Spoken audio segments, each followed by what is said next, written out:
বন্ধুরা, অলৌকিক চ্যানেলে আপনাদের সকলকে স্বাগত জানাচ্ছি। আজকে আমি আলোচনা করব যে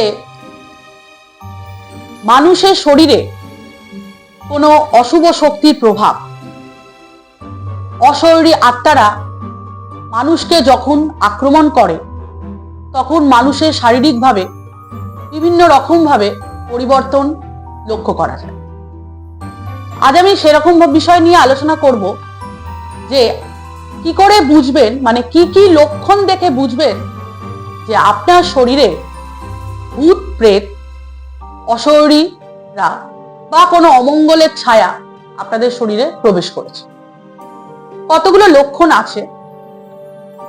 তার আগে বলবো যে বিজ্ঞানরা এই সমস্ত আলোচনায় বিশ্বাস করেন, কিন্তু এমন অনেক লক্ষণ আছে বিজ্ঞানের যেখানে শেষ সেখানে কোয়ান্টাম ফিজিক্সের শুরু।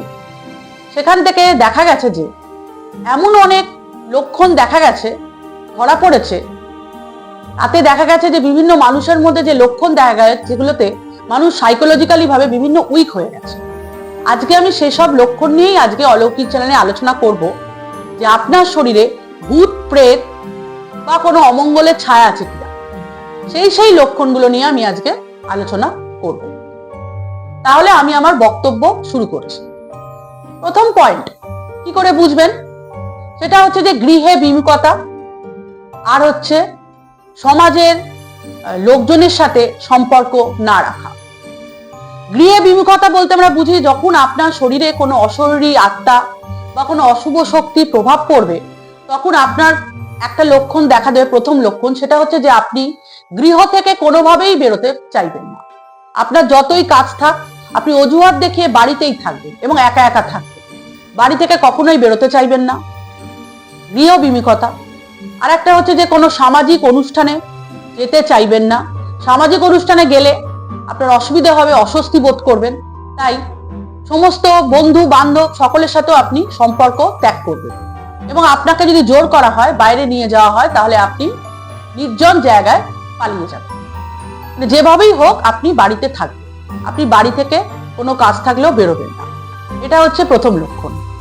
এবং সামাজিক সম্পর্ক নষ্ট হবে, মানে কোনো অনুষ্ঠানেও আপনি যেতে পছন্দ করবেন। সেকেন্ড লক্ষণ সেটা হচ্ছে যে আপনার স্বভাবের চেঞ্জ হবে। ধীরে ধীরে আপনার স্বভাবটা চেঞ্জ করবে, পরিবর্তন হবে। মানে আগে আপনি হয়তো বিভিন্ন ভাবে শান্তশিষ্ট, যে কোনো পরিস্থিতিতে শান্তশিষ্ট থাকতে পছন্দ করতেন, কিন্তু এই লক্ষণ যদি আপনার মধ্যে দেখা যায় তাহলে হঠাৎ করে আপনি রেগে যাবেন, ঈর্ষান্বিত হবেন, তুচ্ছ কারণে অশান্তি করবেন, ঝগড়াঝাটি করবেন, বিবাদ করবেন, এমনকি আপনি আক্রমণাত্মক মনোভাবও দেখা যেতে পারে, মানে কাউকে অ্যাটাক করতে পারেন, মারতে পারেন। এই লক্ষণও আপনার দেখা যেতে পারে। থার্ডলি হচ্ছে যদি আপনার মধ্যে কোনো অশুভ শক্তির ছায়া পড়ে তাহলে আপনার কি হবে, শরীরটা দুর্বল হয়ে যাবে। মনে হবে যেন কোনো অশুভ শক্তি আপনার শরীরকে শুষে নিচ্ছে। আপনি অসুস্থ হয়ে পড়বেন, আপনার রক্তশূন্যতা দেখা দেবে, এবং আপনি যদি চিকিৎসা করতে যান আপনার রোগের চিকিৎসার কোনো সমাধান পাবেন। আপনার কি হয়েছে আপনি সেই চিকিৎসার সমাধান করতে পারবেন, অথচ আপনার শরীর দুর্বল অনুভব হবে, সব সময় ঘুম পাবে। এই সমস্ত কিন্তু দেখা দেবে আপনার শরীরে। ফোর্থলি, আপনার গায়ে আপনাকে যদি কোনো অশুভ শক্তি আক্রমণ করে তাহলে আপনার শরীর দিয়ে হঠাৎই একটা বিরাট একটা দুর্গন্ধ পাবেন।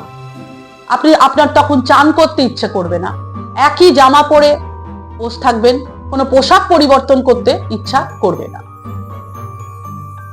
ফোর্থলি, আপনার কি হবে, চুল পড়ে যাবে এবং নখগুলো আস্তে আস্তে ভেঙে যাবে, ক্ষয় হতে থাকবে, ভঙ্গুর হতে থাকবে। নখের মধ্যে কালো ছোপ বা হলুদ ছোপ দেখা দেবে, এটাও কিন্তু হতে পারে। আরো অনেক লক্ষণ আছে, সেগুলো আলোচনা করছি। তারপর হচ্ছে আপনার কি হবে না, আপনার মাথা ঘুরতে থাকবে, হঠাৎই আপনার মাথা ঘুরতে থাকবে, মনে হবে মাথা ঘুরে পড়ে যায়, এবং আপনার ঘুম পাবে সব সময়। আপনি কি করবেন, দিনের বেলা ঘুমোবেন এবং রাত্রিবেলা অদ্ভুত রকম ভাবে বিকট শব্দ করবেন বা চিৎকার করবেন। এই রকম লক্ষণও দেখা যাবে। এছাড়া আপনার চোখের মনি ঘুরতে থাকবে, আপনার চোখ স্থির থাকবে না, আপনার চোখ রক্তবর্ণ হয়ে যাবে, লাল রং হয়ে যাবে, এই সমস্ত হবে। আর একটা মেন লক্ষণ সেটা হচ্ছে যে আপনার হাত কামড়াতে ইচ্ছে করবে, কখনো কখনো নিজেকে আপনি আক্রমণ করবেন যদি আপনার মধ্যে অশুভ শক্তির ছায়া পড়ে। দেয়ালে মাথা ঠুকবেন, হাত পা কামড়াবেন, এমনকি হাতে পায়ে আঁচড়ও দিতে পারেন, এমনকি নিজেকে মেরে ফেলার পরিকল্পনাও করতে পারেন। এই লক্ষণও দেখা দিতে পারে যদি আপনার মধ্যে অশুভ শক্তির ছায়া পড়ে। এছাড়া আরো অনেকগুলো লক্ষণ আছে। এছাড়া হচ্ছে যে আপনি এমন জায়গায় যেতে চাইবেন, মানে নির্জন জায়গায় যেতে চাইবেন। নির্জন জায়গা বলতে যেখানে নওরতক শক্তি মানে নেগেটিভ এনার্জি আছে, সেই সব জায়গায় আপনি যেতে পছন্দ করবেন। যেমন শ্মশানঘাট, কবরস্থান, অন্ধকারচ্ছন্ন জায়গা, নির্জন স্থান, এসব জায়গায় আপনার যেতে খুব ভালো লাগে। যদি আপনার মধ্যে অশুভ শক্তির ছায়া পড়ে তাহলেই এই লক্ষণটা দেখা দেবে। এছাড়া আপনি খাবার অভ্যাস এবং ঘুমের অভ্যাস এটাও পাল্টে যাবে। আপনি কি হবে, হয় আপনার যদি শরীরে কোনো অশুভ শক্তি বা ভূত প্রেত প্রেতাত্মার ছায়া পড়ে, তখন হঠাৎ করে দেখা যাবে যে আপনার খাদ্যাভ্যাসের পরিবর্তন হচ্ছে। হয়তো আপনি অতিরিক্ত কোনো খাবার খেতে চাইছেন, মানে খাবার পরিমাণ এত বেড়ে গেল আপনার খালি খেতে ইচ্ছে করবে, সারাক্ষণ খেয়ে যাচ্ছেন, মানে অতিরিক্ত খাওয়ার পরিমাণ বাড়িয়ে দিয়েছেন। না হলে আপনার খাদ্যের প্রতি অনীহা দেখা দেবে, মানে হয় আপনি বেশি খাবেন, না হলে আপনি খাবেন না, মানে খাদ্যের প্রতি অরুচি ভাব দেখা দেবে। আর কি হবে, আপনার ঘুমোতে ইচ্ছে করবে, ঘুমের পরিমাণ কিন্তু বেড়ে যাবে, আর রাতের বেলা আপনারা ঘুমোবেন না। আজকে আমি আলোচনা করলাম যে আপনার শরীরে অশরীরী শক্তি, নেগেটিভ এনার্জি, অশুভ শক্তি যদি প্রবেশ করে তাহলে আপনার শারীরিক মানসিকভাবে কি কি পরিবর্তন, কি কি লক্ষণ দেখা যেতে পারে। আমি আজকে এই নিয়ে আলোচনা করলাম। আমার বক্তব্য আমি এখানে শেষ করলাম। পরবর্তী পর্বে চোখ রাখবেন, আমি আবার নতুন নতুন ভিডিও আনবো। আমার ভিডিও যদি ভালো লাগে এই ভিডিওটা, তাহলে লাইক কমেন্ট শেয়ার করবেন, আর যদি নতুন হন তাহলে সাবস্ক্রাইব করবেন প্রত্যেক সপ্তাহে আমার অলৌকিকের নতুন নতুন ভিডিও পাওয়ার জন্য। আমার বক্তব্য আমি এখানে শেষ করছি। নমস্কার, সবাই ভালো থাকবেন।